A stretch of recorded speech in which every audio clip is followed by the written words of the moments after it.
afternoon. I'm Amy Percacci. I'm the Director of Client Success for Strategic Accounts in North America. It's a pleasure to be with you all today, and thanks for joining us. I am joined on stage by several of our degreed clients. Joining me is Alberto de Armas, Senior Vice President of Organization and Human Resources at CEMEX, Ingrid Ehrman, Tenaris University School of Management and Learning Experiences Global Director, and Shell Yokum, Director of User Experience and Communication at State Street. We have a few minutes here together today, so we'll go ahead and jump right on in. We'll pass this to you. So getting started, we know the intersection of culture and learning is really a dynamic space where individuals and corporations can leverage diversity, inclusion, and innovation to drive positive change.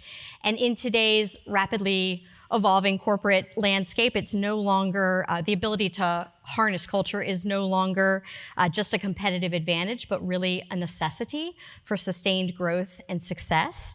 And so with that in mind, Alberto, how has CEMEX been able to drive a positive culture of learning? How have you been able to connect learning to every individual within your organization so that they really see what's in it for them? Great question. Thank you for coming to our participants and our attendees, and Amy, Ingrid, and Shell. It's great to be here on stage with you. So before I answer your question, I'll have a little commercial about CEMEX.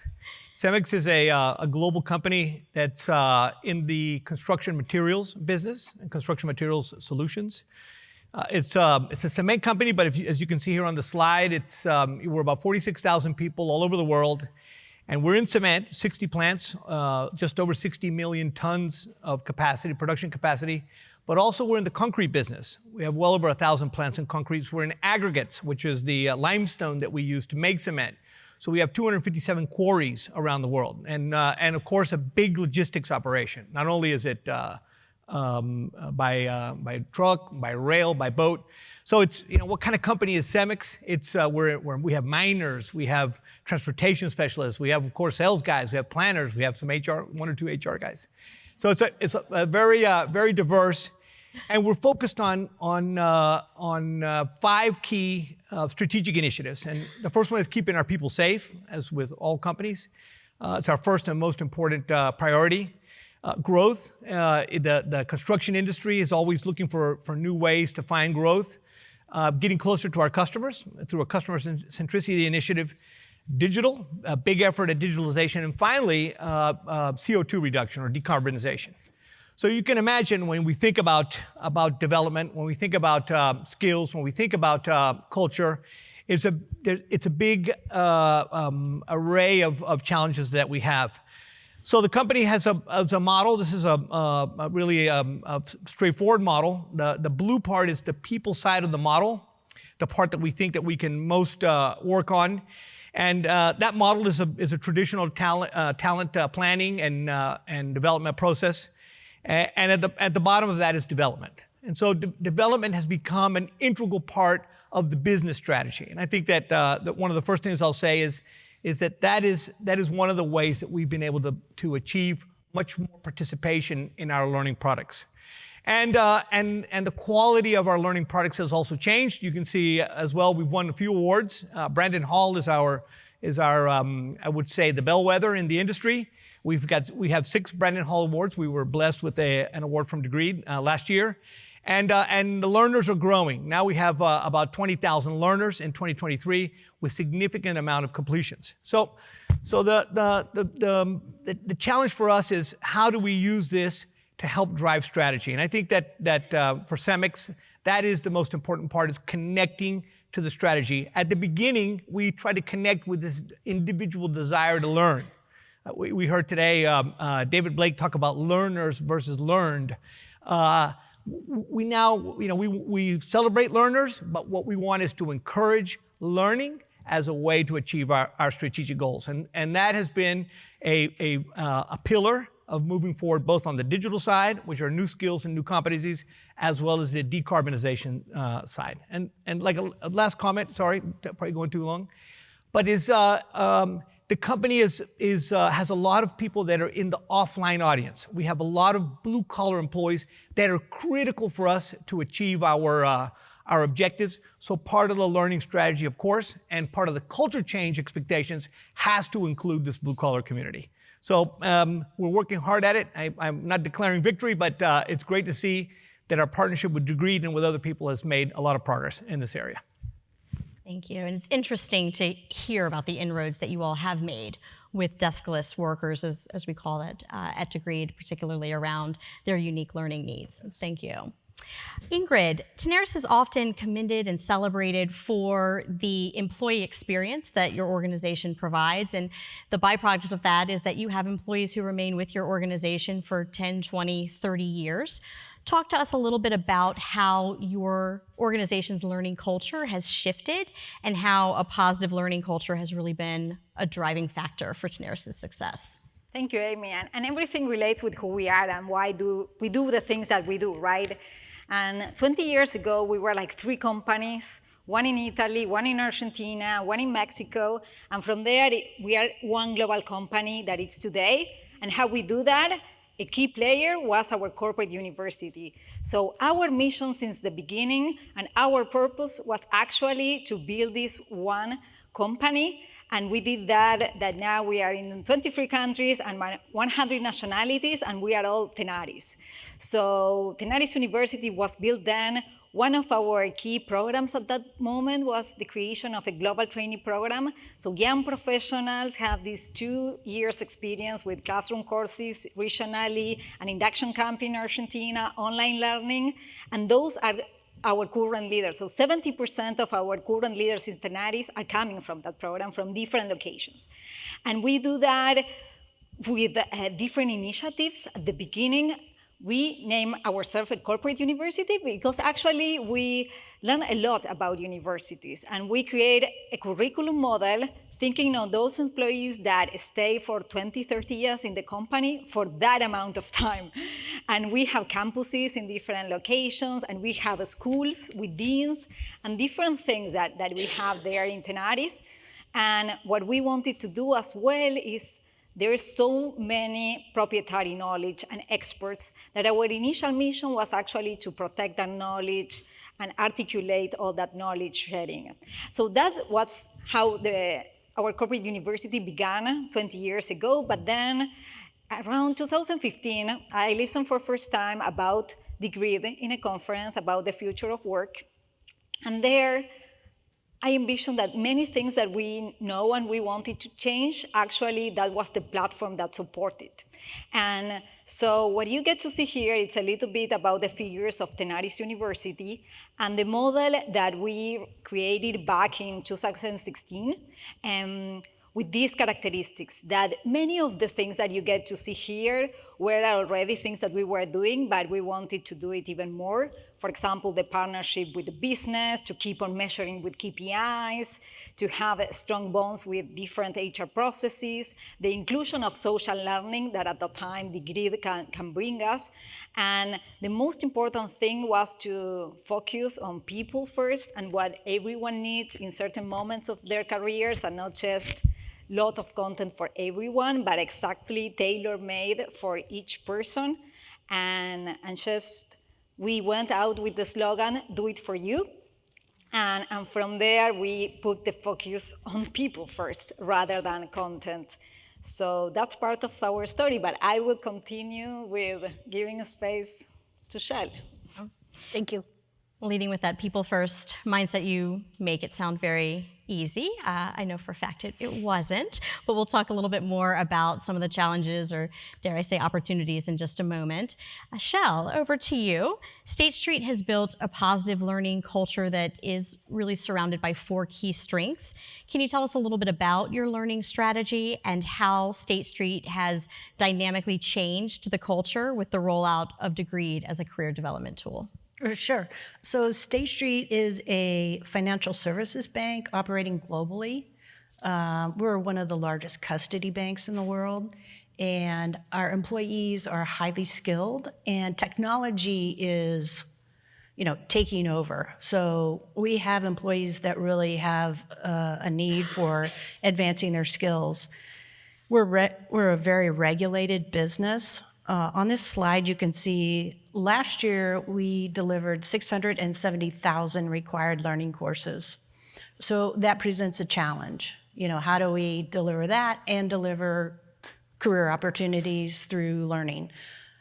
We built 4 key strengths to sort of round out our department, and we have learning programs, based on leadership, client experience, the industry. And then we have talent development for like succession planning, executive development, learning cultural councils. These are led by our talent consultants, and they're really the backbone of supporting this model because they work with the businesses, learn their needs, understand what they're after and what they're trying to do in the future, and they customize a learning plan for each one of these business areas. So that really holds the business accountable.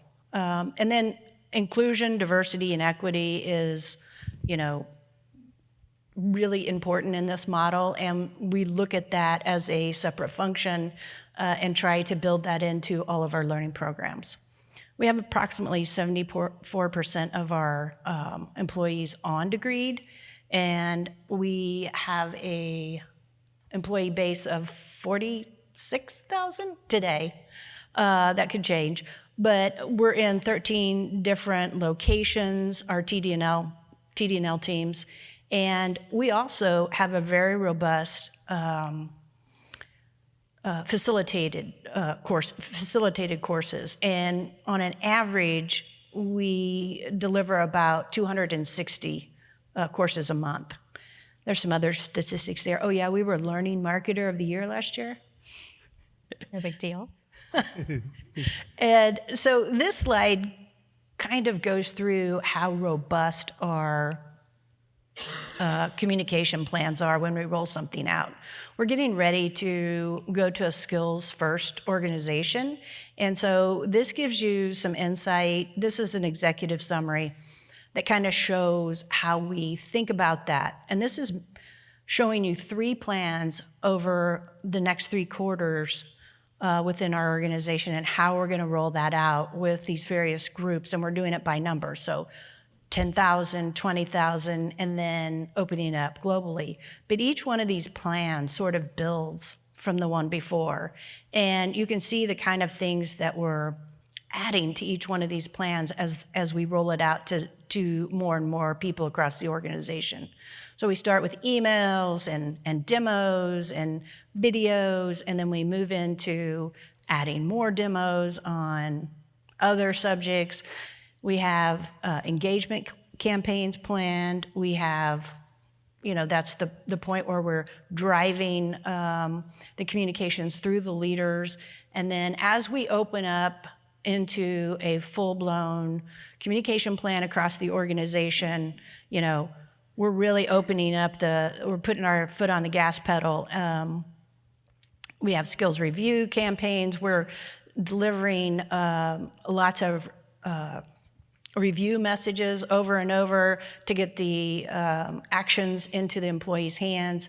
We're building personas. We have digital marketing newsletters that we'll talk more about that in a little bit, but we have care packages for our talent consultants where they can go and support the business. So it's really very robust, and it really digs deep into the culture. It's interesting, I can already hear some of the commonalities between your 3 organizations, even though your organizations are wildly different in very different industries, but it's putting the employee and that personalized learning at the forefront of your culture. So thank you. Alberto, you spoke a moment ago about how your organization has been able to connect learning to your organizational strategic goals, which is certainly a best practice, and how that has trickled down. You make it, again, seem very easy, all 3 of you do. But can you talk a bit about maybe the challenges or obstacles that your team first encountered when they set out to make some of these changes? Sure. So I would say that the first and probably the most complex challenge for us is connecting to aspects of the strategy that we think we can move, and because strategy, of course, there's tactics, there's people, there's investments, but at the same time, there's competencies and there's also culture. So a couple of examples. In our digital transformation, we think, selfishly, that we have the best customer interface digital product in the cement or in the materials business. Yet we have an industry that the preference is for the salesman to sit with his customer and have coffee, maybe even talk about the business on the golf course, and agree on terms and agree on some of their plans. And that is a salesman that is really limiting the progress of the strategy. The strategy wants to take that interaction, the tactical part of it, the administrative part of it, and allow the salesman or our representative to really focus on finding new values or new channels of value with that customer, helping the customer grow and working aligned with our strategy. So we're repurposing our sales force. And so that's a cultural change. That's not a skills change. I mean, the skills, they know how to use the tool, but they prefer to sit with the customer. In our strategy of decarbonization, there's some specific changes that we have to take into account in the way we make cement. Cement is a significant source of CO2 emissions in the world. Our industry is approximately 7%. I don't know what steel is. Maybe you could tell us. But if it's not the most, it's one of the highest emitters. And so our efforts of decarbonization include practically everyone in our company, be it at the plant to do things that we save on fuels, that we save on different processes that actually drive emissions. Our salesmen have to sell our green products, the ones that use the raw materials that emit the least amount of CO2 emissions. Also, our transportation strategies have to meet that. In order to do that, our breadth of employees, be it the executives at the top level and all of our frontline workers, have to be aligned with their part of the strategy. So I would say that the challenges for us are really connecting individually to the strategy so we can drive culture. And then the second one is like any training program, it has to be cool, it has to be interesting, it has to be effective, right? We fight for eyeballs, I guess they used to say in the .com area. So we need content. We need to be able to curate the best content. We need to do micro-learning. We need to be able to do things quicker, faster, and be able to measure those results. And so those kind of create a strategic view and also a little more tactical view of challenges. You opened a door, so I'm going to run through it. Let's talk a bit more about leadership within your organization and the important role that managers play, both in terms of the behavior within their teams, but then also in pushing forward with that positive culture. We know, obviously, that they have a significant impact. I'd be interested in hearing about Tenaris, Ingrid, and what role managers and leaders play. What do you look to recommend to others that are looking to make that change and have that leadership influence? Yeah, and leaders are a cornerstone for us and probably for you inside your organizations. They are the ones who are our reference for our courses, our internal instructors. They are the ones that we ask them and do the training needs assessment about what they need, and from there we adapt and propose stuff. They are also the ones who are the bridge of what we do in education, plus what the employee that is coming is doing and how these can help them for their development, so they can have these conversations before and after the program to frame it in a development action, and also at the same time to partner and make it applicable and related with the business. So the leaders together with KPIs and different indicators is the way we have the chance to actually do things that matter. And the recommendation will be to get out, to ask questions, to be curious, to make sure that you walk around and you ask the questions, because it's very easy always for HR to stay behind our doors and in our own thinking and daydreaming, but definitely working together close with the business is what makes the difference of doing the things with impact. Excellent, excellent. And Shel, what specific measures are management and leadership taking at State Street to ensure that they are truly held accountable for fostering both the professional and personal development of their teams? So the way our department is organized, we have, again, the talent consultants, and they are the liaison with the business. So, that sort of is how we interact, and making sure that those businesses are accountable, and we get them the needs that they want and they need.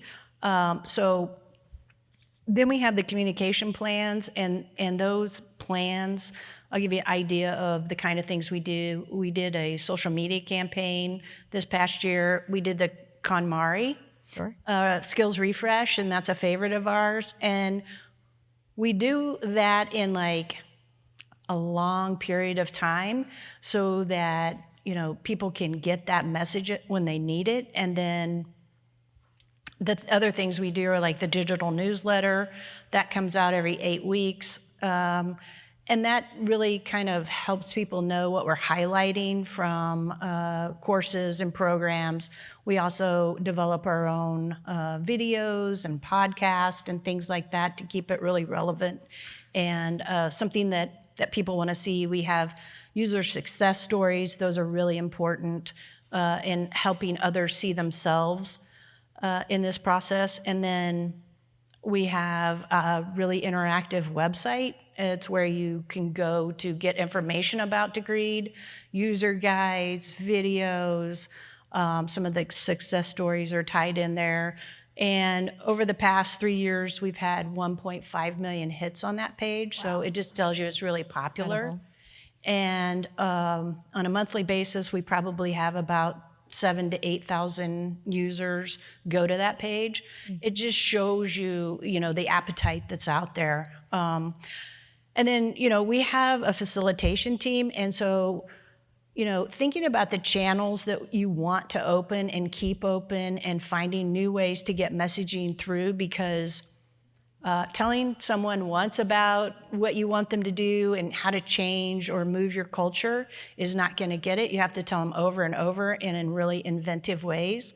So with our facilitation team, we have, 260 courses going on in a month. We thought, if we could do a commercial in each one of those classes, we're hitting a huge amount of people that, with a message. So we did the mobile app with Degreed, and we saw user engagement go up with that app. So finding those channels and then really, using those to feature the way you want to influence your culture is really important. But I think, to your point, Amy, it all kind of starts at the top with engagement of that leadership team. Sure. Awesome. We've covered some critical points about how we can systemically improve culture and drive that positive learning culture. And now we're on to one of my favorite things to hear about and to hear clients speak of, and that's measures of success. So how are you currently measuring employee retention, overall job satisfaction? What metrics are you using to show and prove what it is that you all already know? Shall I begin? Sure. So Samex is obsessed with measuring everything. Sometimes I think too many things. But in this area, we focus on a several faceted listening strategy. The most important is, of course, our engagement survey, which we do a full survey every 2 years, and then we do pulse surveys and pulse listening for the employee experience or workforce experience. The key to the engagement survey at Samex is that there's 4 real drivers to growing engagement. The first is that employees feel like their careers are growing, that they are developing into better executives, their career opportunities are growing, and they're growing as people, as human beings. And so we look at that, we look at the results of that very closely. And the second driver is the connection of their work to the overall success of the company and of the strategy. So those 2 are real, I think, indicators for us on how our people are connecting to our learning platforms and our learning tools, and whether they see those as value. In the workforce experience, we compare that to the customer experience, and we look at areas that are doing well in the market, and we look at how engaged or the employee experience of those customer-facing roles. So we're actually trying to connect cause and effect of our products, of our efforts to change culture, and doing that. So not so much on an annual basis, but on a continuous basis. And I'll give one last example. Our sustainability strategy of decarbonization. We really do need all parts of the company to understand their role. And so in this effort, we've engaged a company called, Luis, help me? It's Kite Insights. And they have a survey called CARA, the Climate Action Readiness Assessment. And we do this annually. And this has been able to give us some insights on how much our people know about the challenge not only to the world, but to our industry and then to our company. And it measures specific objectives where our employees are able to describe CEMEX's targets, both the 2030 targets and the 2050 targets, and it asks them how sure are they of these targets. So we get to measure not only knowledge, we get to measure from the heart what is the conviction, and lastly we get to measure how employees feel like their job allows them to move those metrics. So the hands, so it's the head, the heart, and the hands. And that is leading our HR area, our L&D people, into creating better products and addressing specific segments. For example, in the plants, the guys that are making the cement, they're totally aligned with the metrics and the objectives. Guess where we're having issues? HR, so we say, what the heck is going on? We're creating the content, we're creating the products, but we can see different things and we can see the connection of everyone in the company to this strategy, and then we can address and mitigate those issues with learning products. Excellent. We probably have enough time for one more comment on measures of success. Shell, Ingrid? Well, I would go with the quote of Peter Drucker: if you cannot measure it, you cannot manage it. Mm-hmm. So definitely we do measure. We are a company mainly of engineers. I'm not one, but after 16 years, I consider myself an engineer. I'm an HR engineer. So yeah, we measure also, like Alberto mentioned, with engagement surveys and pulse surveys. And then also we try to look at KPIs that are actually from the mill or from the different areas like safety, quality, and the business KPIs to see if we can have an impact. Definitely learning is always part of a big context and experience overall, but we want to make sure we are close to the business and we understand what we can actually make change. Then we follow the Kirkpatrick world, especially aiming 100% in the level 1 with feedback actions and then moving on impact and return on investment in the programs that we can actually measure it, right? We have different quotas for different programs.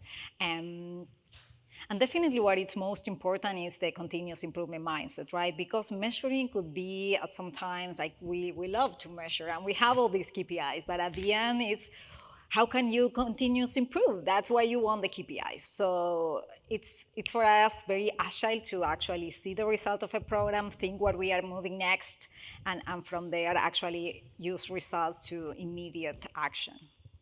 What about you, Shell? Oh, you guys really are excited about metrics. I'll keep mine short. We do engagement surveys.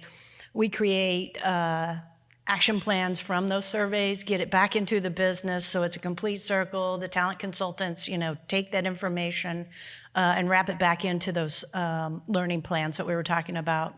I'll give you a statistic that we pull information and track into Greed. 45% of our employees logged in 10 times or more last year. So that's, those are the kind of metrics we use from Degreed. And we publish and want our employees to see a lot of the data that we pull from Degreed. So we show them how many items completed, how many items were shared, how many active users we have, most popular courses, programs, and skills. And then most rated and searched information, we share that as well. In our organization, we're talking about things like data analytics, Python, SQL, Excel. So those are the kinds of metrics that we track and use. Sure. Super. I think that's a great idea because we do measure which are the most visualize courses, but just to show them actually helps other people to Create understand. FOMO. Yes, exactly. I take that. Okay, you can have it.